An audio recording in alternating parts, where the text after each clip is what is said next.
Ever since I first stepped through the door behind me as Prime Minister, I have striven to make the United Kingdom a country that works not just for a privileged few, but for everyone, and to honour the result of the EU referendum. Back in 2016, we gave the British people a choice. Against all predictions, the British people voted to leave the European Union.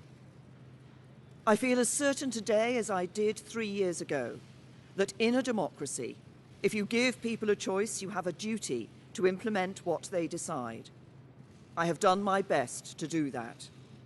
I negotiated the terms of our exit and a new relationship with our closest neighbours that protects jobs, our security, and our union. I have done everything I can to convince MPs to back that deal.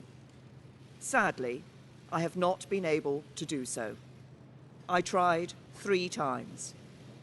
I believe it was right to persevere, even when the odds against success seemed high. But it is now clear to me that it is in the best interests of the country for a new Prime Minister to lead that effort. So I am today announcing that I will resign as leader of the Conservative and Unionist Party on Friday the 7th of June, so that a successor can be chosen. I've agreed with the party chairman and with the chairman of the 1922 committee that the process for electing a new leader should begin in the following week. I have kept Her Majesty the Queen fully informed of my intentions, and I will continue to serve as her Prime Minister until the process has concluded.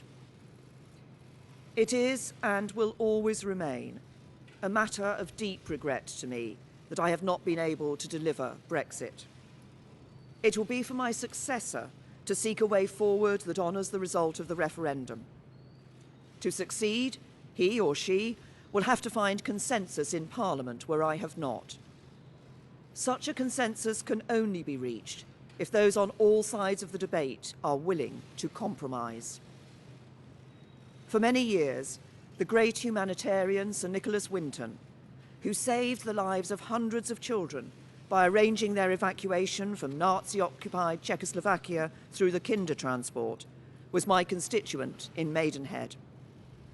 At another time of political controversy, a few years before his death, he took me to one side at a local event and gave me a piece of advice. He said, "Never forget that compromise is not a dirty word. Life depends on compromise." He was right. As we strive to find the compromises we need in our politics, whether to deliver Brexit or to restore devolved government in Northern Ireland, we must remember what brought us here. Because the referendum was not just a call to leave the EU, but for profound change in our country. A call to make the United Kingdom a country that truly works for everyone. I'm proud of the progress we have made over the last 3 years. We have completed the work that David Cameron and George Osborne started. The deficit is almost eliminated. Our national debt is falling, and we are bringing an end to austerity.